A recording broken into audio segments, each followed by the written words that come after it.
They're pawns of the global elite. Exactly, I agree. And I find it interesting, here we are just a couple of weeks before the election, and no one, absolutely no one, wants George W. Bush out stumping for him. He is left at the White House. He has went nowhere to campaign for anyone. They distance themselves from him as far as they possibly can. This is the man that lied to us to get us into a war which has cost us almost 5,000 American lives, over 1 million Iraqis, trillions of dollars, a destroyed economy, a trampled on Constitution. I mean, I could go on and on and on. And one of the things about the war that strikes me, and of course, you know, our puppet media refuses to go back and show us what the history was.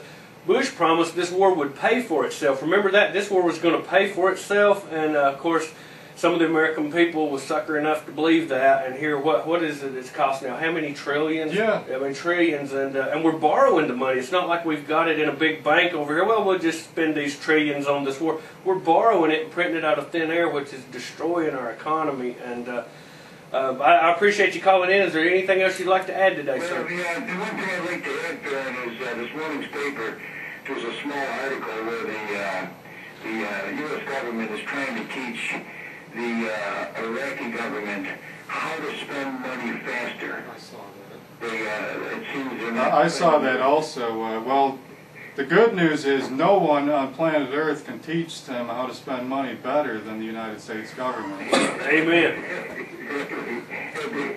We're being taught by the best. Absolutely. Okay, guys, thanks. Have a good day. Thank you very much. Thanks. And our phone number is 704-873-1400. If you'd like to call in, feel free to. We got another phone call. Hey, you're on the Real News. Yes, sir, and this is Brad Cobb. I was speaking to you before your speaker came on. Yes, sir. The question I had is, based on the comments you made this morning about the meeting of the military chiefs out in the wild. Cut your phone down, or cut your radio down, please. All right, is that better? Yes, I believe so. Okay. I wanted to ask you, since you think there's a possibility of the martial law, that you heard anything about, there was supposed to be some camps that were built by Halliburton to house about 200,000 people each in it. Have you heard anything about these camps being built? There was about 10 or 12 of them supposed to be Sir, I've heard up to 600, and they're called FEMA camps. You can Google this, people. I mean, we're not making this up. This isn't any conspiracy theory. You Google FEMA camps, and you'll get hundreds of thousands of hits. Of course, our caller mentioned Halliburton being involved. They were contracted by the United States government to build many of these camps throughout the United States, which are, at this very moment, manned camps, fully with guard towers, fences, railroads going into them, fully manned, guarded. Video of it, the one in Texas, very large one in Alaska. And if we could, we've got some more phone calls. We'd like to get all of them we can. Is there anything? Thanks, guys. Hey, thank you, sir. Sorry about cutting you off earlier. We were waiting on. Thank you, sir. It's a timing issue. Thank you. Thank you. You're on the Real News. Hey, are you with me today? To make a call, please hang up and try again. Okay, if you'd like to call To in. make a call. Are you with me on the Real News? Yes, sir. Hey.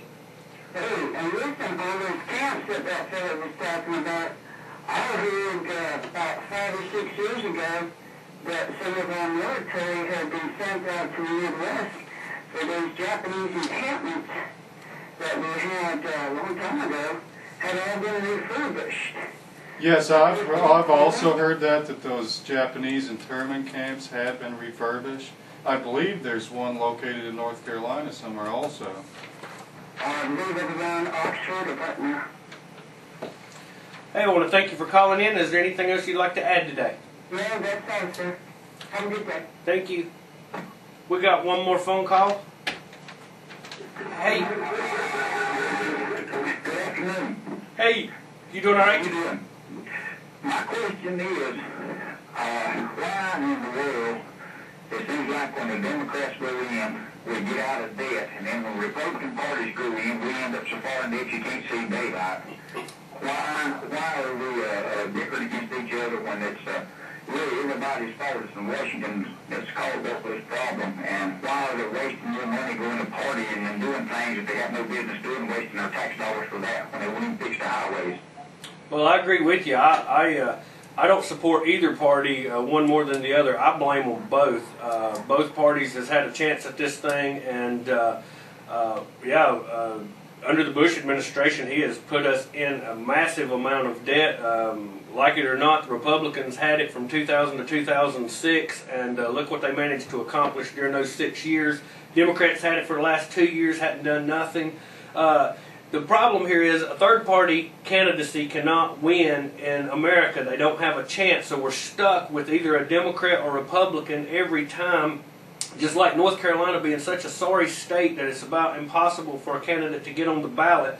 It's done on purpose, it's by design, so that they can keep these two parties that are really one in power. It don't matter who gets in, it just gets worse. And I don't believe that's by accident, I believe it's by design. Is there anything else you'd like to add today, sir? Yes. The biggest thing is right now what everybody needs to do is they need to vote for God instead of man, because man ain't going to pull us out of this thing. God's going to do all the work, and man don't believe in God, he's up the creek. I don't care if you're an atheist, I don't care who you are. Now what do you think about that? Well, this is well, I don't disagree with you.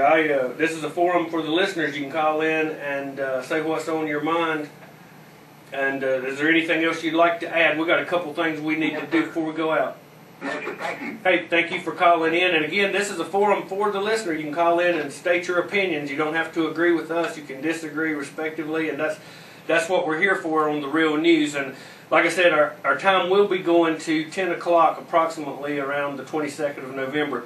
There's something that I wanted to comment on before we go off the air, and that is 2 weeks ago Saturday we went down to Mooresville Walmart and set up and done a little protesting of the bailout, give out copies of the Bill of Rights, and I would like to thank the Shore family for showing up, Mitch and his wife, Derek, and all the ones that joined us, Ty, Jim, Brian, Devin, cameraman.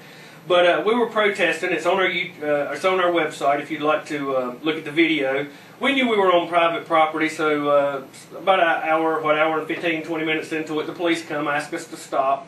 No problem.